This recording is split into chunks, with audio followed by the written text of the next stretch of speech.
gente, eu sou a Yasmin e eu vou estar tentando passar um pouquinho que eu sei sobre literatura para vocês. E hoje a gente vai começar com o modernismo. Então, para começar a entender o modernismo, a gente tem que pensar que haviam uns jovens escritores e esses jovens estavam indo para a Europa para estudar, para aprimorar os estudos deles.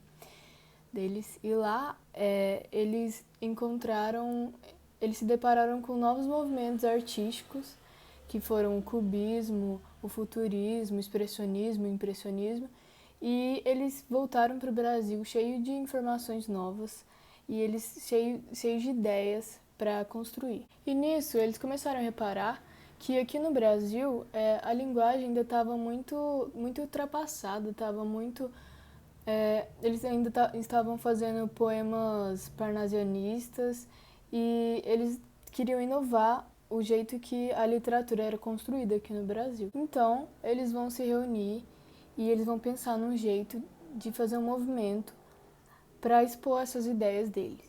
E esse movimento, que foi um marco para o modernismo, foi a Semana de Arte Moderna.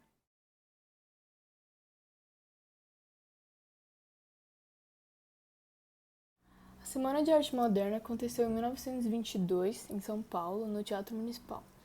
E o ano de 1922 não foi em vão.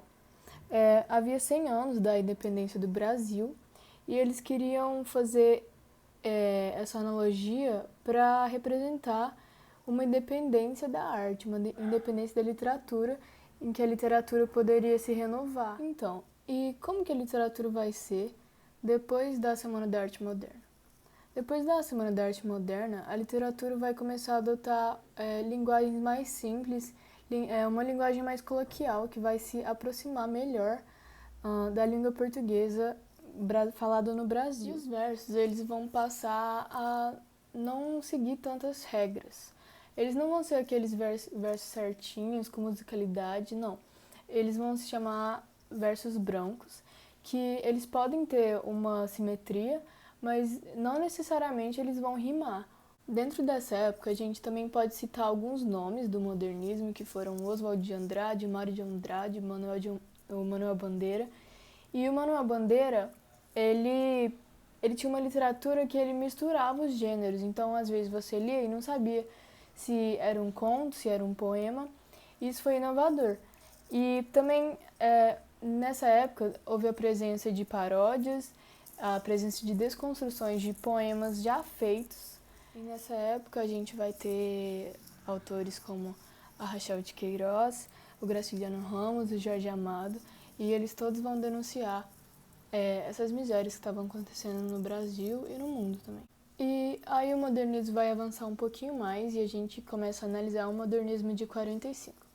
Então, o modernismo de 45 a gente vai passar pelo fim da Segunda Guerra Mundial. Então, o mundo vai estar passando por um ar de pacificidade. Então, os autores eles vão começar a ter tempo para inovar a literatura, inovar o jeito que as histórias são criadas. Ou seja, eles vão se preocupar com inovar o campo de linguagem. E a gente pode citar a Clarice Lispector, que ela vai explorar os devaneios dos personagens que ela escreve. E a gente também pode citar o Guimarães Rosa, que ele vai criar novas palavras e ele vai juntar palavras bem antigas que ainda não eram utilizadas com palavras novas. E esse foi um resumão do modernismo.